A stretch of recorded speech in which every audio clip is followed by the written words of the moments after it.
Hey there, everybody. Franklin Taggart here, and it is a virtual coffee break today. I know that I've gotten in a weird habit on my Fridays of not getting my edited long version of the show done. Here we are again. I do have a really cool long version that's going to be coming out. I'm targeting now tomorrow. Had a wonderful chat with a guy named Ross Merker the other day, and we were talking about neurodiversity in entrepreneurship, and how sometimes the two seem to be kind of related to each other in some ways. So that conversation is going to be coming up, but I am in the middle of editing and I haven't finished it yet. And I know that I've got some things coming up this evening that will keep me from finishing that until tomorrow. So here I am.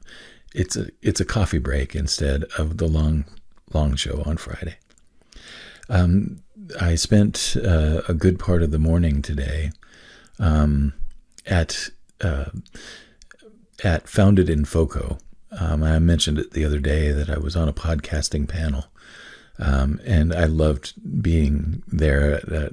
I got to see some folks that I interviewed several years ago now, when I still had the Reset podcast, which was the one right before Your Own Best Company. So it's been, I don't know, probably about 3 years since I switched over from the Reset podcast to Your Own Best Company, and they had been on the Reset podcast, and it was wonderful to touch base with them and to see how each one of them has come a long way since we talked all those years ago.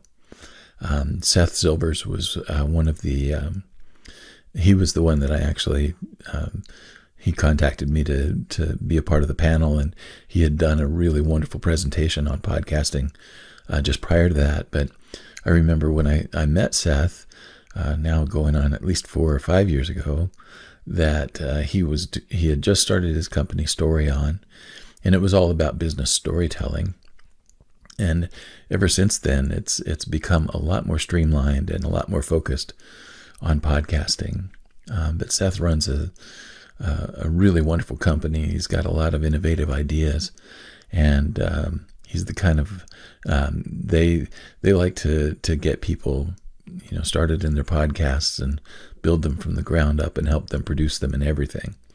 So it was good to see Seth. And then Kurt Baer was there, who's the founder of FoCo Think Tank. And I was just thinking about Kurt's story of at one point he had been quite a foodie, and been trained, and had a food business. Started out, I think, more as a food truck. And I don't know if they ever made it all the way to full-fledged restaurant, but that was his passion. And then at one point he just decided, I need to bring all of the experience that I have in finance and in the banking industry and all of that and put it together. And he created this wonderful program called FoCo Think Tank, which is it's an extraordinary mastermind program for business owners of all sizes and shapes here in Colorado.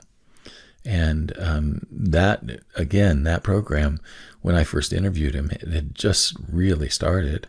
And now he has, I don't know how many chapters he's got now, but it has grown steadily. And he's got a podcast now that he goes way in depth with his interviews. And then Megan Anderson was on the show, and Megan is someone that I interviewed. She had just started a business back then where she was doing a lot of operations kind of consulting. And she's just recently started a more of a marketing-oriented company. And she's got a brand new podcast that it brings together two very interesting worlds. One of them of people who are survivors of trauma and abuse at home, and entrepreneurship. So it'd be interesting to see how Megan unfolds that. But one of the things that happened during the morning was I had a wonderful catch-up conversation with a friend that I haven't seen in a few years. And oh, it was so good to see her. And we chatted for a good little while, but one of the things that we hit upon was how our being lets us know that it's time for a change. And it really kind of comes back to those other three people I was just mentioning, Seth and Megan and Kurt. All of them had reached points in their lives where they knew that they needed to be doing something different, but they really weren't sure what. But they knew that they couldn't continue the way that they had been. And that's my story too, you know. And I really feel like that there's a real common thread for most humans in which our innermost self lets us know that we need a change. And one of the situations we were talking about in our conversation this morning was all of these different ways that, you know, it's almost like the inner me is screaming, we have to stop now. And I won't listen. It's like this urge for security and stability and, you know, holding on to the way things have been is just stronger than even those inner screams.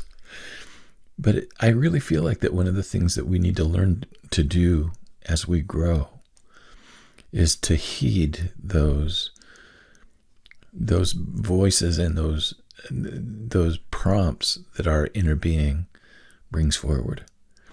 And I know that, you know, for me, it's like I can make myself oblivious to those things for a very long time until it just becomes too painful to continue anymore. Well, I don't think that we have to let it get that far. So one of the things that I'm looking at for myself is, what are the early warning signs? What can I see early on that lets me know, hey, wait a minute, there might be a change that's ahead. And at least let's open to it instead of resisting it. And for me, a lot of times, you know, the early warning signs are things like just kind of a growing sense of dissatisfaction with the way things are.